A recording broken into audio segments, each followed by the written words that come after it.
Okay, Wolf 190D back. I did have to change my strategy on my campaign, just to give you an update.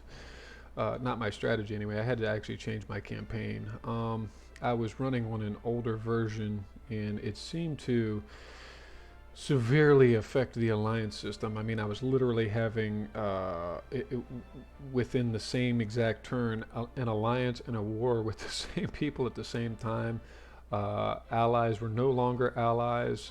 People I was at peace with, I would be allied with and at war at the same time. So, started a new campaign, started in 1910. So these are all pretty much fresh builds.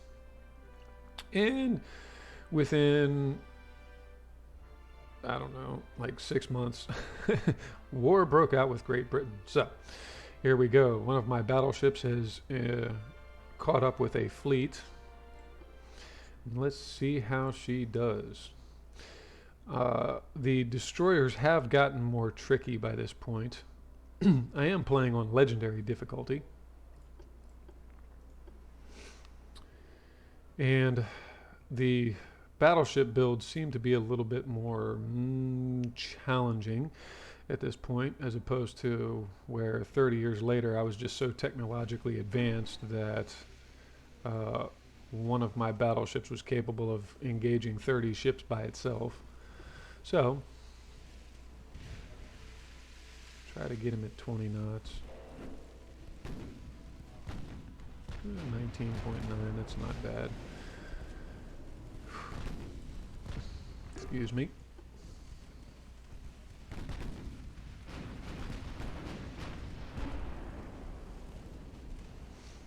Now, I did figure something out, that crew training is very important at this point. If your crews are still cadets when you're engaging getting into such engagements, it can become really problematic.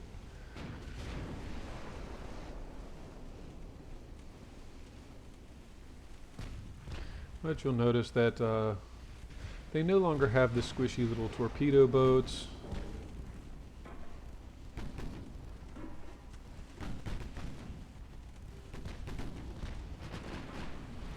See about focusing on those cruisers. Ooh, there we go. Took some heavy shells, and now she's burning up. Some of the cinematics I love on this.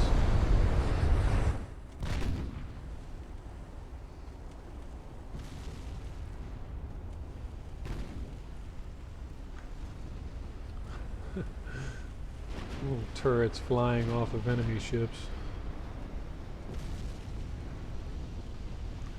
Try to set my secondaries to go after the little destroyer. It's why secondaries are kind of important on battleships, especially when you get in it. Now, if you're new to the game, just be aware these battles generated from ships at port, they don't you don't get to select which ships join the engagement.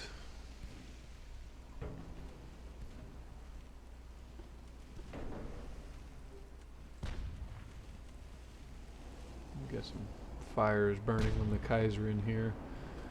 It's a fairly well-balanced ship. It's not perfect. These mid-level dreadnought hulls can be difficult for that.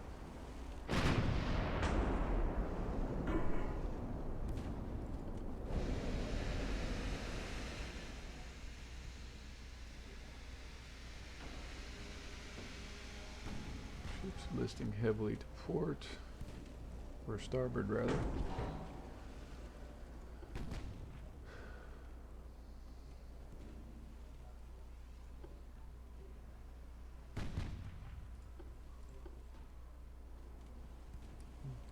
Give that light cruiser some HE.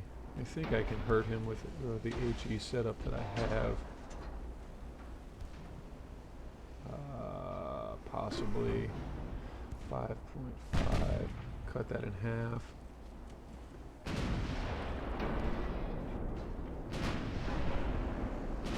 In either case, oh, there, God, Dang, overpin at HE?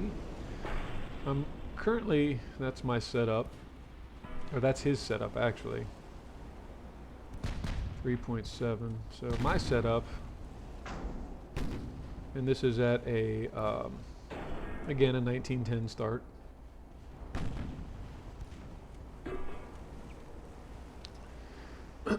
Excuse me. Now, if you are starting later game, it seems like some of the generations for different techs, it varies. It is random.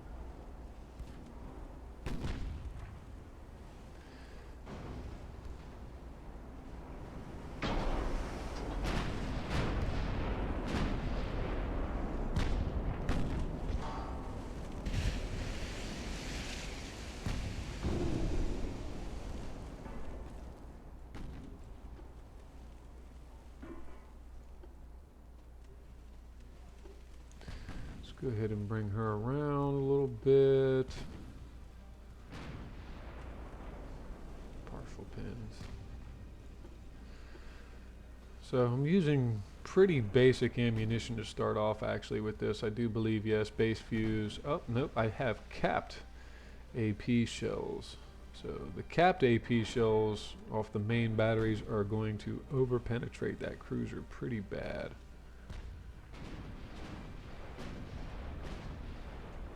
And even the base fuse HE shells are over penetrating.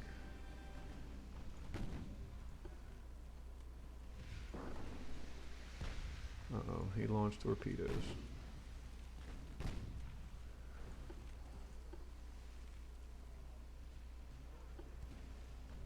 And there they are.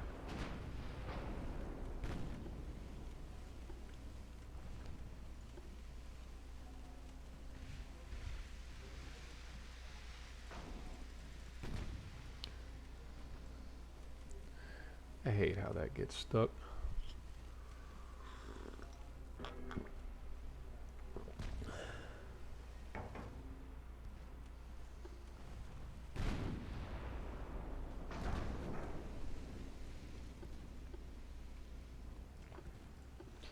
Go back to auto. Now, I haven't quite figured it out yet, but it seems like the AI gets some massive bonuses to ship repairs mid-combat because this guy was about dead. And keep an eye on that light cruiser because he might fix himself. And it could be because of, let's see here, spacious crew quarters. Yeah, he's got extra crew for dealing with repairs and things of that nature. And spacious crews. And my crew setup is just pretty well standard. Reduces the cost of the ships, the weight. I kind of have a philosophy is as long as you're not losing a lot of crew members in battle, you're doing pretty good. Good hits on the Bedford, and see he was down to like 40, and now he's back up to 60%.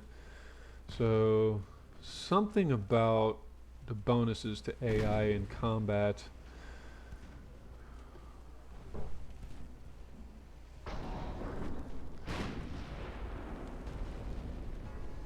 Still, 12-inch guns, they're not the biggest, but for my battleships right now, they seem to perform really well. So we do like that. Rate of fire is decent. You're getting about a round a minute, I do believe. Actually, a little bit more than that. With the crew training, it's up pretty good.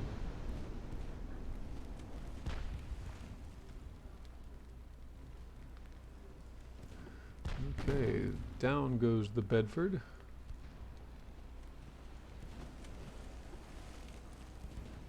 Now, I don't know why he's loading AP shells for a little destroyer. These base fuse shells will absolutely murder that little thing. And you can see he's got to set up with his armor all forward.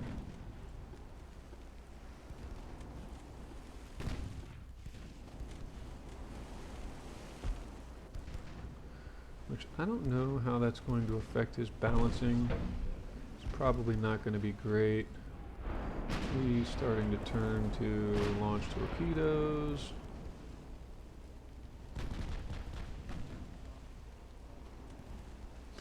Now you'll see me adjusting my speed sliders a lot. That's to give the crews a better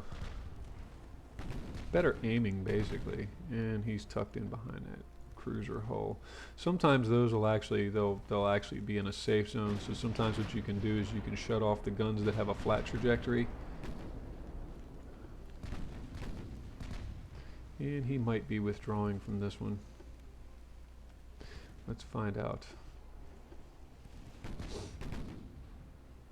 So, auto-generated battle. There were other ships in this fleet. They did not join the battle. Go ahead and put him on save.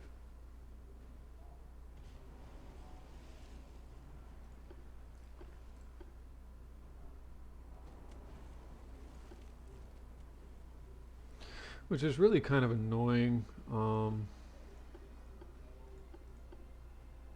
You'd think pre-battle you'd be able to sort of do a little bit more with that.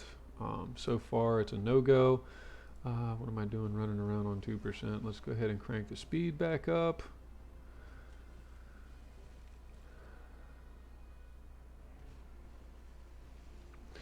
Yeah, the cinematics are pretty good on this, actually. I do enjoy seeing ships sinking in different ways. Sometimes they settle down, sometimes they'll go down by the bow and their whole stern will be sticking up out of the air, kind of like the Titanic. Nothing super fancy yet though, like ships breaking up, large bits of the ship coming off, you know, like if you completely destroy the aft section, it doesn't break away. But nonetheless, now I think that light cruiser was pretty heavily damaged. I should be able to run him down. Sometimes it's something you can do, and I'm still at 1910, still pre-RDF. However, I think it comes up after, on the tech tree, it comes up after the Marine VHF radio. So if you're starting prior to this or around the same time, it is something to consider if you want the radio direction finders. It's under your Naval Communications Research. Now, the radar, I do believe, comes up under the fire control. Anyway, kind of a one-sided win, but it was sort of to be expected. This was just an opportunity to chip away at the British fleet. And hopefully pave the way for some naval invasions on the British mainland.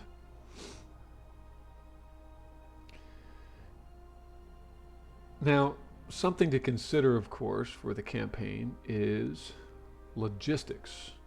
As I've explained in previous videos, your logistics, if they become really limited, then even your land forces will have trouble fighting.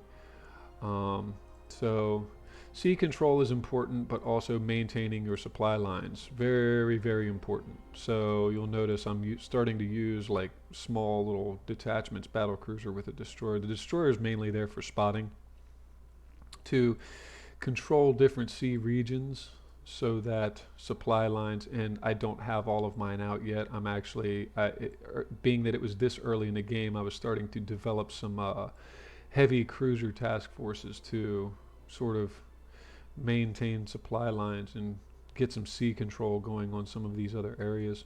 So anyway, as always, thanks for stopping by. Please like and subscribe if you're enjoying the content, and I will see you next time.